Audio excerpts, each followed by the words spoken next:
नमस्कार शिक्षक साथियों, आप सभी का हमारी इस वीडियो में स्वागत है।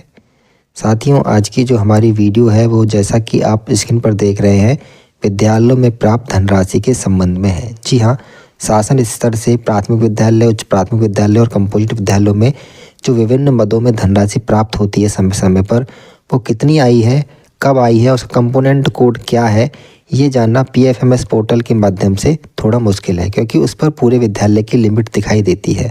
उसमें मदवार लिमिट आपको नहीं दिख पाती है। तो हमारी वीडियो उसी संबंध में है। इसमें हमने बताया है आपको कि आपके प्राथमिक विद्यालय में, उच्च प्राथमिक में और कंपोजिट में किस मद में कितनी धनराशि प्राप्त हुई है और उसका कंपोनेंट कोड क्या है, क्योंकि PPA बनाने के लिए हमें उसके कंपोनेंट कोड की भी ज़रूरत होती है। तो इस वीडियो में हमने ये सब बताया है। तो वीडियो शुरू करने से पहले अगर आपने हमारे चैनल को सब्सक्राइब नहीं किया अभी तक तो सब्सक्राइब कर लें और इस वीडियो को लाइक और शेयर भी कर दें ताकि और साथी भी इसका लाभ उठा सकें। तो सबसे पहले इसमें बात करते हैं कंपोजिट ग्रांट की। देखिए, प्राथमिक विद्यालयों की बात करते हैं कि प्राथमिक विद्यालयों में किस मद में किस धनराशि प्राप्त हुई है। तो सबसे पहले यहाँ पर है कंपोजिट ग्रांट। कंपोजिट ग्रांट आती है विद्यालय की छात्र संख्या के अनुसार, ये आपको पता ही है। इसका कंपोनेंट कोड है F.01.18। ये 2 चरणों में प्राप्त हुई है, 50% और 50%। और इसमें कुछ विद्यालय में जो टैबलेट और सिम है उनके पैसे काट कर ये ग्रांट प्राप्त हुई है। मैं यहाँ पर टोटल ग्रांट मैंने यहाँ पर लिख दिया है। कंपोजिट ग्रांट वो आपको पता है गत वर्ष की तरह ही इस वर्ष भी वो उतनी ही आई होगी। इसके बाद खेलकूद सामग्री प्राथमिक विद्यालयों में 5,000 रुपये है। इस कंपोनेंट कोड इसके सामने लिखा हुआ है। हाउस होल्ड सर्वे का जो रजिस्टर होता है उसका है 324 रुपये। PTM जो विद्यालय में है उसके लिए 500 रुपये। SMC सदस्यों के प्रशिक्षण के लिए 1100 रुपये। इको क्लब के पैसे 2 किस्तों में आए हैं, पहले 2,000 आए थे, उसके बाद 1,000। देखिए, हम यहाँ पर प्राथमिक विद्यालयों की बात कर रहे हैं केवल।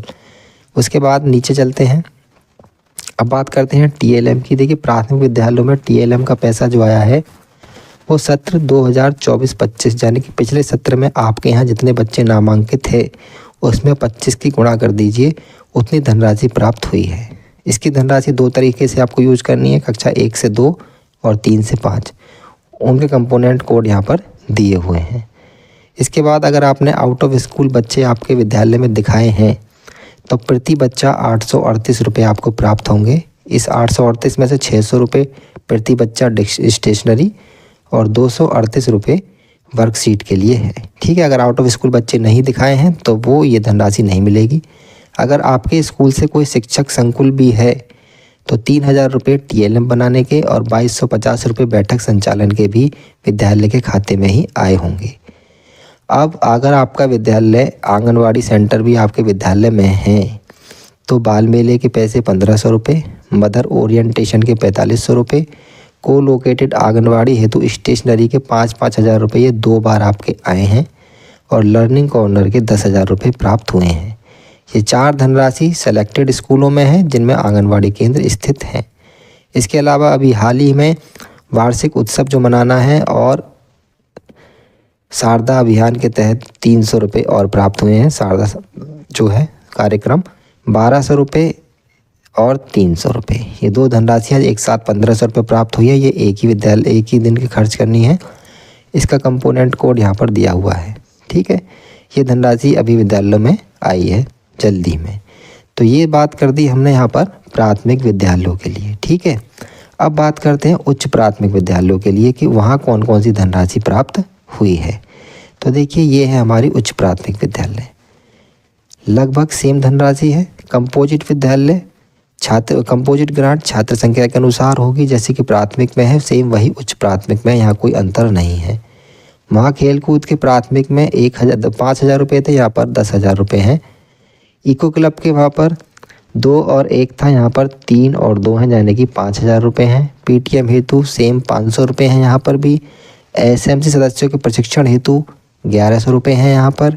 हाउस होल्ड सर्वे के लिए भी सेम 324 रुपये हैं। अब यहाँ पर TLM की धनराशि बदल जाएगी, वहाँ 25 रुपये प्रति बच्चा था और यहाँ पर 15 रुपये प्रति बच्चे के हिसाब से मिलेगा। कौन से सत्र के, जो कि 2024 और 25 में आपके यहाँ नामांकित बच्चे थे उसके हिसाब से। आउट ऑफ स्कूल बच्चों के लिए वही सेम है, 838 रुपये अगर आपने दिखा रखे हैं बच्चे, वरना तो नहीं। वार्षिक उत्सव के भी सेम है, 1,200 रुपये और 300 रुपये।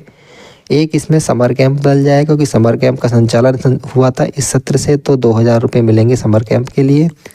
मीना मंच चलता है उच्च प्राथमिक विद्यालयों में, उसके लिए 600 रुपये आए हैं। रानी लक्ष्मीबाई आत्मरक्षा प्रशिक्षण है, उसके लिए 1000 रुपये आए हैं। और अगर उच्च प्राथमिक विद्यालय से कोई शिक्षक संकुल है तो 3000 रुपये TLM के लिए और 2250 रुपये उनके मीटिंग संचालन के लिए आए हैं। ठीक है, तो ये धनराशि उच्च प्राथमिक विद्यालयों के लिए है। अब जो कंपोजिट विद्यालय हैं वो आपस में मिक्स कर लें कि प्राथमिक और उच्च प्राथमिक के मिला के जो पैसे हैं वो कंपोजिट विद्यालयों में प्राप्त होंगे। ठीक है, इसके अलावा कंपोजिट विद्यालयों में ये कुछ धनराशि और कुछ चयनित विद्यालयों में प्राप्त होगी। जैसे LBD लर्निंग बाय डूइंग कार्यक्रम जो चल रहा है उसके लिए 17,954 रुपये। LBD लैब हेतु 43,250 रुपये।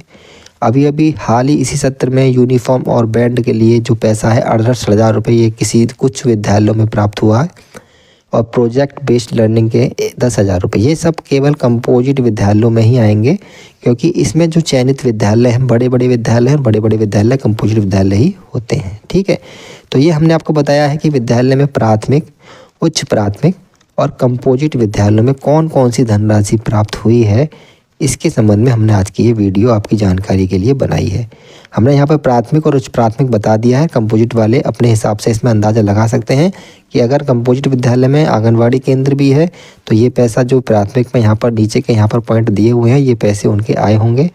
और खेल कूद के उनके जो पैसे हैं वो 10,000 आए होंगे। इसके अलावा बाकी जो पैसे वो 1100, 500 वो सेम वही उस तरीके से ही आते हैं जैसे कि एक विद्यालय के हिसाब से आएगी। ठीक है, बाकी जो उनकी ग्रांट आती है हर वर्ष उसी हिसाब से उन कंपोजिट ग्रांट उन्हें प्राप्त होगी। तो साथियों ये हमारी आज की वीडियो है। उम्मीद करता हूँ वीडियो आपके लिए लाभकारी होगी। मैं एक बार दोबारा से स्क्रॉल कर देता हूँ। प्राथमिक विद्यालय की जो हमारे धनराशि प्राप्त हुई है और उच्च प्राथमिक विद्यालय की जो धनराशि प्राप्त हुई है, आप इसे अपने हिसाब से चेक कर लीजिए आपके विद्यालय में और अपनी लिमिट चेक कर लीजिए PSMS पोर्टल पर किस प्रकार की है और उस हिसाब से आप इसमें अपना PPA बना सकते हैं। तो साथियों ये हमारा आज की वीडियो देखने के लिए आपका बहुत बहुत धन्यवाद है। और जाते जाते हमारे चैनल सब्सक्राइब कर देना और इस वीडियो को लाइक शेयर जरूर कर देना। वीडियो देखने के लिए आपको बहुत बहुत धन्यवाद।